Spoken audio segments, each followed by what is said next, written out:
She changed our lives. And since then, we have had two more. Amy is 10 and Benji's 9. And we sing on the weekends, and we still write songs, and Bill publishes things, and I do what most of the rest of you mothers do all week long.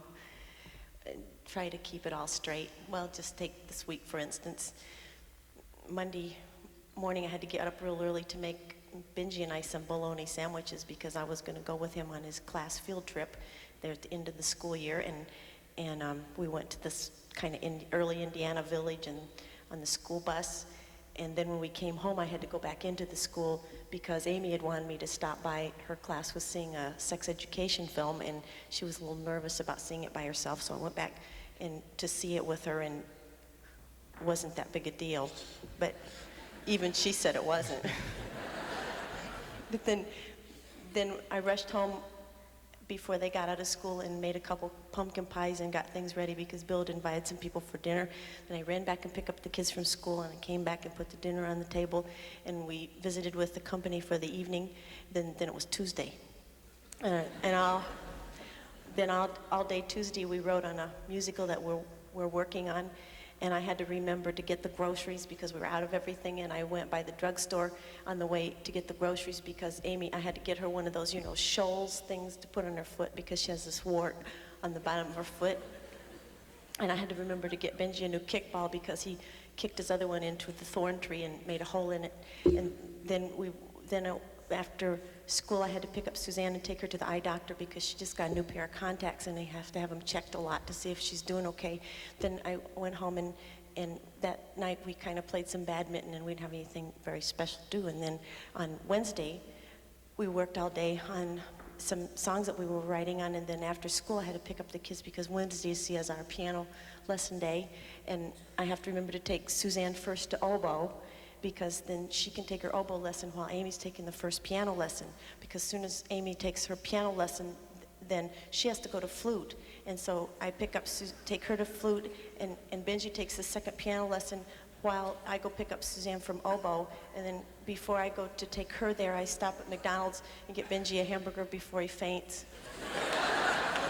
And then after we got done with music lessons, we rushed home, and in my spare time,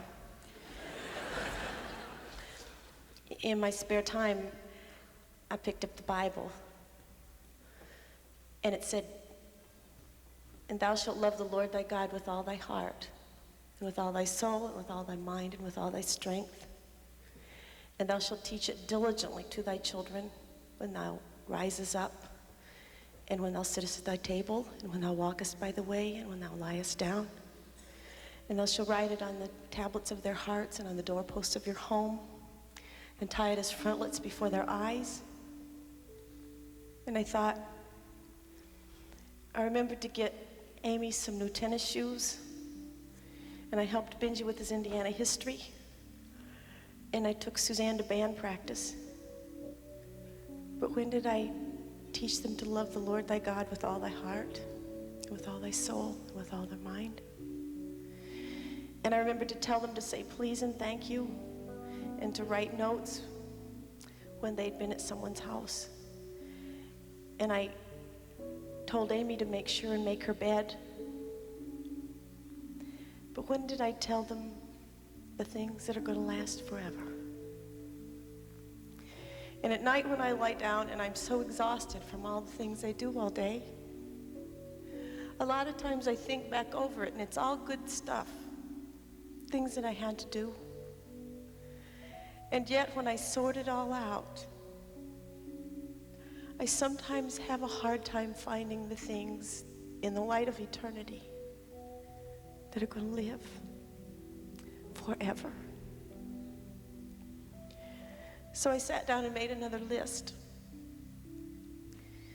And I showed it to Bill, and we made it into a song, and we brought it here tonight. It's just new. It's just called "Some Things I Must Tell the Children."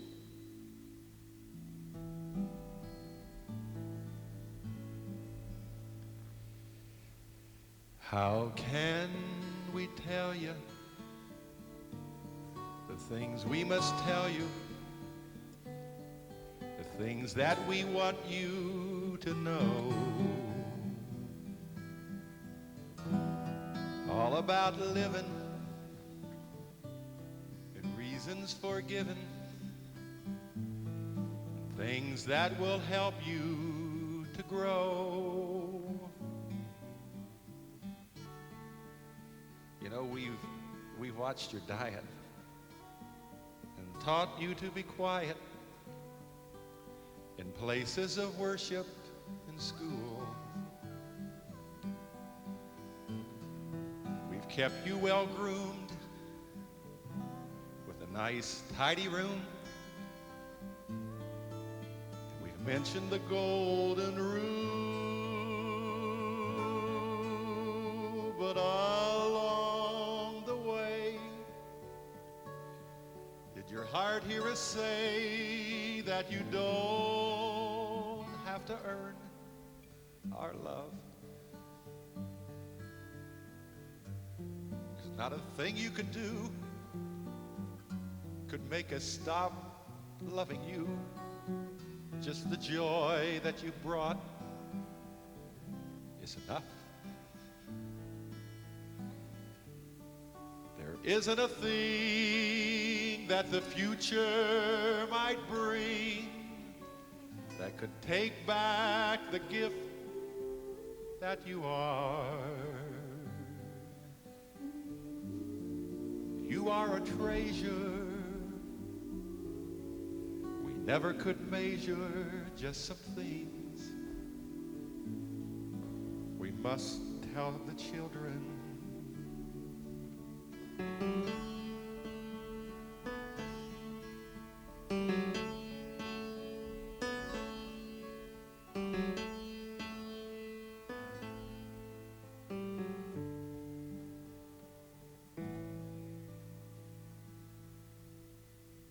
I'm sure we've told you to mind all your manners and get to appointments on time. And how many times have we told you to hang up your clothes, finish the homework assigned? Little one, you've learned to care for your teeth and your hair, and you make your own beds every day. You got decent grades, and your lunch money's paid, and you won your first game yesterday. But did we make it clear? Were you able to hear as you skipped through the house and our lives that God has a plan that you must understand? No matter how much you ride, never stop dreaming, keep working and singing, but remember just whose child you are. Stand tall and walk straight and be home before 8. Just some things I must tell you, children. Just one more thing. Whatever you do, remember, we love you. Just some things I must tell the children.